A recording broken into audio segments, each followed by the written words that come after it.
Alright, so this is my review of the Traxxas 1/16 scale Ford Mustang Boss. So it has the same chassis size as an e-Revo, so I really do recommend this. I think it's a great car so far. I've only had it less than a week so far. But I ordered a LiPo battery already, and as you can see, I have the 1/10 scale ESC, not the one that fits this car, so I'm improvising for now. But it does use the same size motor as the 1/10 scale cars, so I like that bonus. That is very nice. It also has all-wheel drive, so I find it a lot of fun to drive around. You can drift it, and it just goes crazy. The only thing is, if you're not the best at driving, it's kind of hard, because it's hard to keep it in a straight line when you have brushless.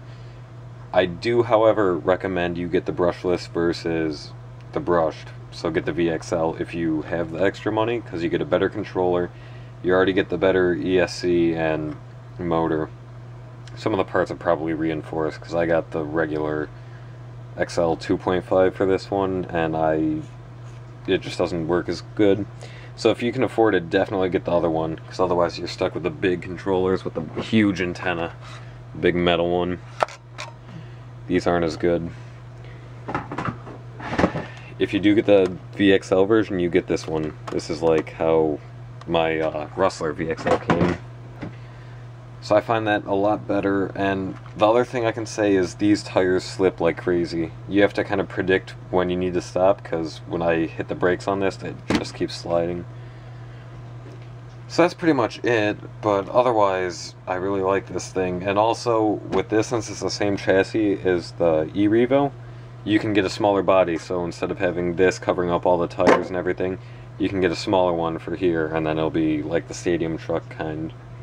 And then you can get better tires, so if you're ever tired of just driving it on the street and having fun, you could switch it like that, or you could just keep it on the street and have a lot more fun.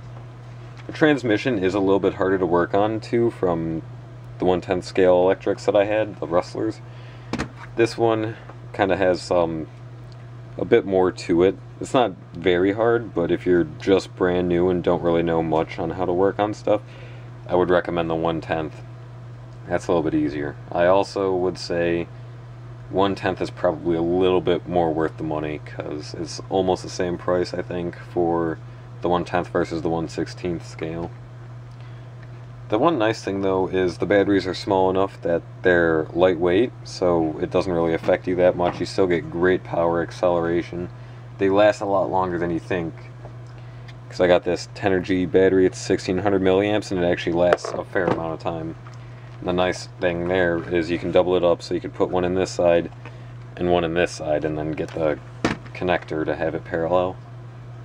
Then you can run it twice as long, and it's really not that much weight for those small batteries.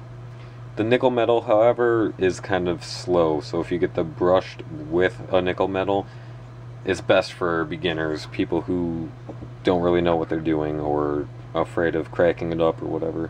But if you want to have more fun and just be kind of out of control, go with the VXL and get some LiPos. Even if you're not going to get LiPos, get the VXL anyway, because it works better, in my opinion. You can still use nickel metals, and it's not that bad. So yeah, that's about it for this video. I'll definitely have some up later of actually driving it, trying to customize it, fix it, whatever. So thanks for watching. Subscribe, rate, comment, everything. Thanks.